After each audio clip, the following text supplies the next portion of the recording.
बेशक इंसान नसीबों में लिखा हुआ ही पाता है, लेकिन कर्म इंसान को कामयाब बनाता है। मैं राजेंद्र रैना स्पेशल न्यूज से हाजिर हूँ।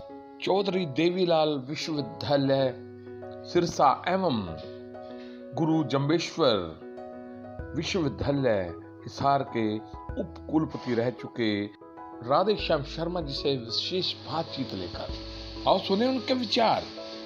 आज का युवा आगे तो बढ़ना चाह रहा है, लेकिन शॉर्टकट का प्रयोग करके। इसके बारे में आपका क्या विचार है? बहुत बढ़िया आपने ये प्रश्न किया। एक रास्ता यहाँ से शाहबाद के लिए 25 किलोमीटर का है और दूसरा रास्ता एक शॉर्टकट 10 किलोमीटर का है। तो मनोस्वभाव ये है कि वो 10 किलोमीटर पर जाना चाहेगा, जैसा आपने कहा। लेकिन उस रास्ते में बहुत सी कठिनाइयाँ हैं, लेकिन साफ सुथरा रास्ता लंबा है तो मनोस्वभाव ये होता है कि शॉर्टकट करे।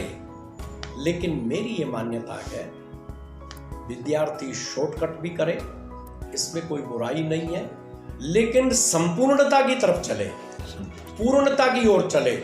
यानी जैसे मैं अपनी पढ़ाई कर रहा हूँ, 10 क्वेश्चन करके शॉर्टकट लगा करके मैं विश्वविद्यालय में एग्ज़ाम देता हूँ, हो सकता है कि उसमें से 5 आ जाए और मेरा रिजल्ट बढ़िया रहे। लेकिन इस शॉर्टकट का लाभ नहीं है। वो व्यक्ति शिक्षा से बहुत मजबूत होकर के नहीं जुड़ा। कॉम्पिटिटिव एग्ज़ाम है, आज कहीं भी जाइए, कहीं भी किसी भी स्तर पर जाइए, आपको प्रतियोगी परीक्षा देनी ही पड़ेगी। और प्रतियोगी परीक्षा शॉर्टकट नहीं है। आपको बेसिक्स क्लियर होने चाहिए, आपको मूलभूत बातों का पता होना चाहिए। जब आप बेसिक्स क्लियर होंगे, मूलभूत बातों का पता चलेगा, 10 क्वेश्चन की जगह मैंने पुस्तक को एक बार नहीं, मैं विद्यार्थियों को ये भी सलाह देता हूँ कि बेटे रिवीजन कीजिए, बार बार रिवीजन कीजिए। जैसे संस्कार बैठते हैं, रिवीजन करने से वो पुस्तक भी संस्कार के रूप में आपके अंदर बैठेगी।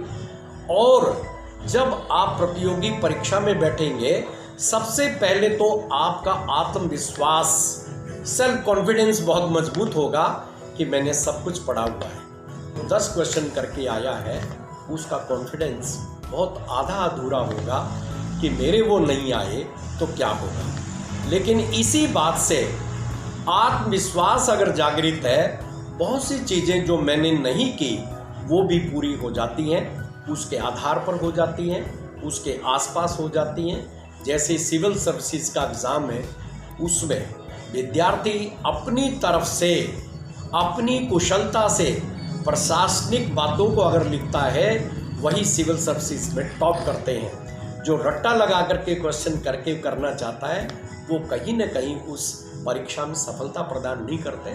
कि आप दशकों से एक शिक्षाविद के तौर पर काम कर रहे हैं और आपका बहुत ज़्यादा बर्बाद, एक मैं कहूँ कि बहुत ही बड़ा अनुभव है। तो उस अनुभव के तौर पे आज के जो टीचर्स हैं, खासकर गुरु हैं, आगे क्या करना चाहिए? अक्सर टीचर का यह कहना होता है कि आजकल के बच्चे पढ़ते नहीं हैं। आप क्या कहेंगे इस बारे में?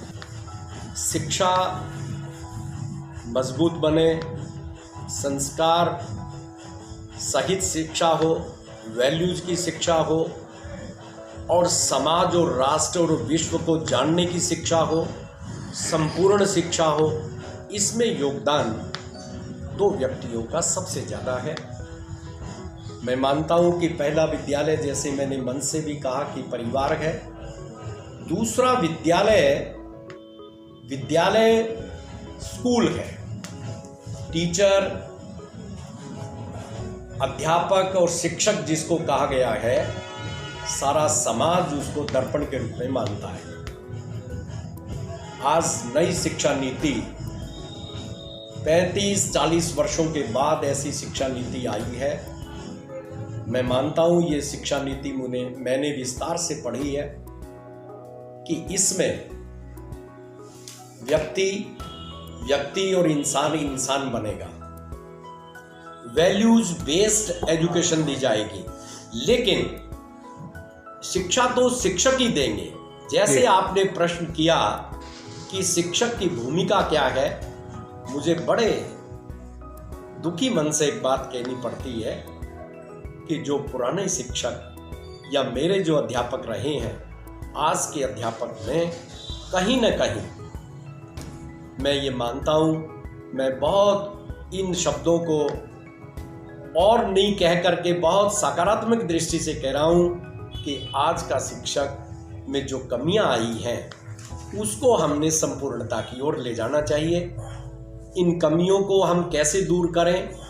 शिक्षा नीति में, जैसे मैंने भी सुझाव दिए हैं नई शिक्षा नीति में, कि टीचर्स के अंदर भी ट्रेनिंग होनी चाहिए।